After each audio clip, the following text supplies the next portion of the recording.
मोखाडा तालुक्यातील आडोशी येथील जिल्हा परिषद शाळेच्या परिसरात इको गाडीच्या धडकेत विद्यार्थिनी सोनम युवराज खरपडे हिचा दुर्दैवी मृत्यू झाला।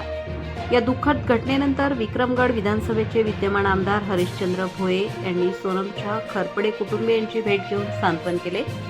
यावेळी आमदार हरिश्चंद्र भोये यांनी खरपडे कुटुंबाला आर्थिक मदतीचा हातभार लावत कुटुंबियांना धीर दिला।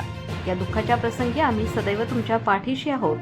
सोनमला योग्य तो न्याय मिळवून देण्यासाठी आवश्यक तो पाठपुरावा करू असे आश्वासन आमदार भोये यांनी कुटुंबियांना दिले। आडोशी जिल्हा परिषद शाळेच्या परिसरात विद्यार्थ्यांच्या सुरक्षेचा प्रश्न गंभीर असल्याने शाळेला संरक्षण भिंत लवकरात लवकर उभारण्यासाठी प्रयत्न करण्यात येतील असेही त्यांनी सांगितले। तसेच आडोशी प्राथमिक आरोग्य केंद्रात स्थानिक डॉक्टर कायमस्वरूपी उपलब्ध करून देणे आणि अँब्युलन्सची सुविधा कायमस्वरूपी उपलब्ध राहण्यासाठी प्रयत्न करण्याचे आश्वासन आमदारांनी दिले। यावेळी संतोष चोथे, मिलिंद झोले, उमेश येलमामे, ऋषिकेश लाडे, प्रमोद कोठेकर, आडोशी ग्रामपंचायतीचे सरपंच बाळू घाटाळ, उपसरपंच संतोष घाटाळ, ईश्वर गांगुर्डे, बन्सी हमारे यांच्यासह आडोशी गावातील ग्रामस्थ मोठ्या संख्येने उपस्थित होते। सोनमच्या कुटुंबियांना आर्थिक मदत करून दुःखाच्या प्रसंगी आधार दिल्याबद्दल ग्रामस्थांनी आमदार हरिश्चंद्र भोये यांचे आभार व्यक्त केले।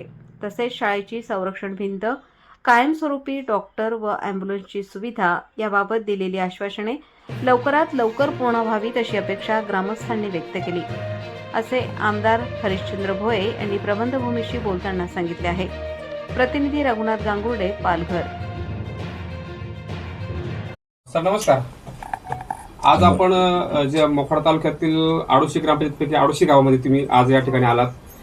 20 तारखेला खूप म्हणजे हृदयाला खड्डा पाडण्यासारखी घटना आडोशीमध्ये घडलेली आहे की शाळेच्या आवारामध्ये एका गाडीच्या खाली आपली एक शाळकरी मुलगी 6वीची मुलगी ती गेलेली आहे आणि ती मयत सुद्धा झालेली आहे। तर या संदर्भात आपलं काय मत असणार आहे इथल्या शिक्षण विभागाला आणि आरोग्य विभागासाठी?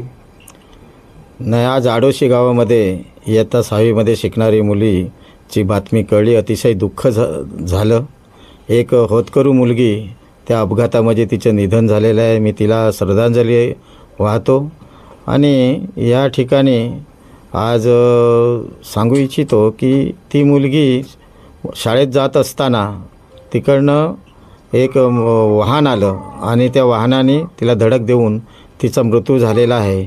माझं सांगायचं शिक्षकांना एवढंच आहे की मुलांना त्या ठिकाणी व्यवस्थित त्यांना टायमिंग देऊन आणि त्या ठिकाणी त्यांच्यावर नियंत्रण ठेवावं आणि शाळेमध्ये जे वॉल कंपाऊंडची गरज आहे किंवा या ठिकाणी डॉक्टरची कमतरता आहे।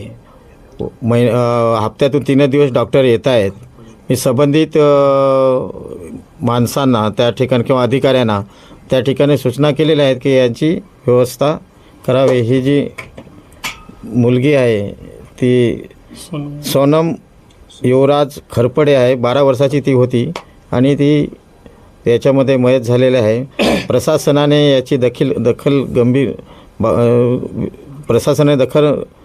गंभीर दखल घेऊन त्या ठिकाणी योग्य ती कार्यवाही करावी जेणेकरून असा प्रकार परत होणार नाही याची दक्षता घ्यावी। सदर जो आरोग्याचा विषय आहे सर, ॲम्ब्युलन्स आणि डॉक्टरचा, त्या संदर्भात आपण काय पर्याय पुढे मांडणार असं?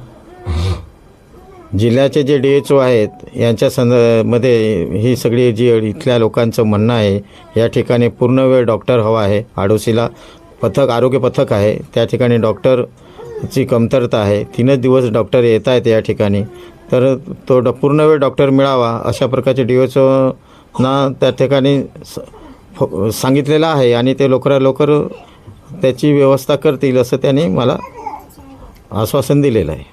सदर जे शिक्षण विभाग आहे की बऱ्याच ठिकाणी असे छोटे मोठे अडचणी येत असतात। काही शाळा पण काही वाल विषयत नाहीत किंवा काही मुलं येऊन जाऊन करतात, त्यासाठी काही शाळेची म्हणजे बसेस व्यवस्था करता येईल का? या संदर्भात आपण काही पुढे निर्णय माराल का? नाही, या ठिकाणी शाळांची जे वॉल कंपाऊंड नसेल तर त्या पद्धतीने आम्ही प्रयत्न करून प्रत्येक शाळेला वॉल कंपाऊंड दिलं जाईल याचा आम्ही प्रयत्न करू. तशी मागणी आपण शासनाकडे करू आणि ती पूर्ण होईल असं मला वाटतं. त्याचप्रमाणे मानवसेवेचा बस या ठिकाणी जर उपलब्ध नसतील तर त्या पद्धतीने ती देण्याचा प्रयत्न करू. थँक्यू.